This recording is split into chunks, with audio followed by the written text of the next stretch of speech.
আমাদের বরিশালে মোটামুটি কাছেই আছে নোয়াখালী।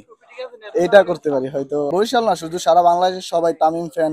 বরিশালে একটা ফ্যান বেজ আছে অনেক বড়। নোয়াখালী হয়তো সবচেয়ে কম টাকা খরচ করছে, কিন্তু অনেক ভালো একটা দল। সৌম্যর তো বিগ ফ্যান ভাই। এতে এ যদি খারাপও খেলে এর সাপোর্ট আছি। যেহেতু বরিশাল টিম নেই, সেহেতু আমরা হয়তো, যেহেতু রাজধানী ঢাকা আছে, ঢাকার সাপোর্ট করি। আর আমাদের বরিশালে মোটামুটি কাছেই আছে নোয়াখালী।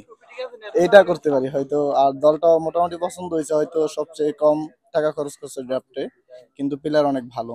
জি জি, অনেক মিস করি, কারণ সবার বরিশাল, বরিশাল না শুধু সারা বাংলাদেশের সবাই তামিম ফ্যান। বরিশালে একটা ফ্যান বেজ আছে অনেক বড়। এটা সবাই মিস করে, শুধু বরিশালবাসী মিস করে এরকম না, সবাই। এই যে আমাদের 2 দিন আগে মিজানুর রহমান, সে বলছে যে আগামী বছর থাকবে যদি সবকিছু ঠিকঠাক থাকে। দেখি বাকিটা আল্লাহ ভরসা। আমাদেরও আশা সে আসবে। আমরা তাদেরকেই চাই, অন্য কাউকে চাই না। এই যে কদিন আগে একটা আসছিল, তাদেরকে আমরা চাই না আসলে।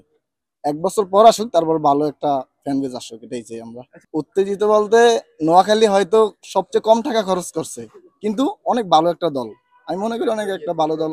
বিদেশি দেখলাম না, জেমিন ইসলাম, তারপর জনসন চার্লস, এদেরকে সাইনিং করছে।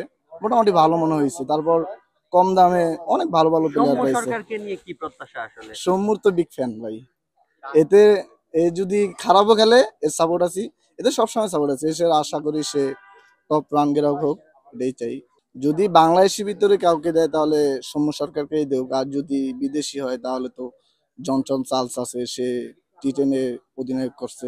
তো তা অনেক আছে, জেমিন ইসলাম আছে। মানে বাংলাদেশের ভিতরে দিলে সৌম্য সরকারকেই দেওয়া হোক, এটাই চাই। আপনার পছন্দের দলে জাকির আলী অনিক রয়েছেন। জাকির আলী অনিককে নিয়ে আসলে কি প্রত্যাশা? আসলে তাকে নিয়ে বলার কিছু নাই। সে হয়তো কিছুদিন ধরে খারাপ করতেছে হয়তো, কিন্তু সে বিপিএল কিন্তু অনেক ভালো খেলে।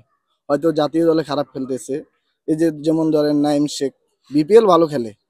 তারপর সৌম্য সরকার, এরা বিপিএল অনেক ভালো খেলে, এই জন্য আশা করি ভালো করবে।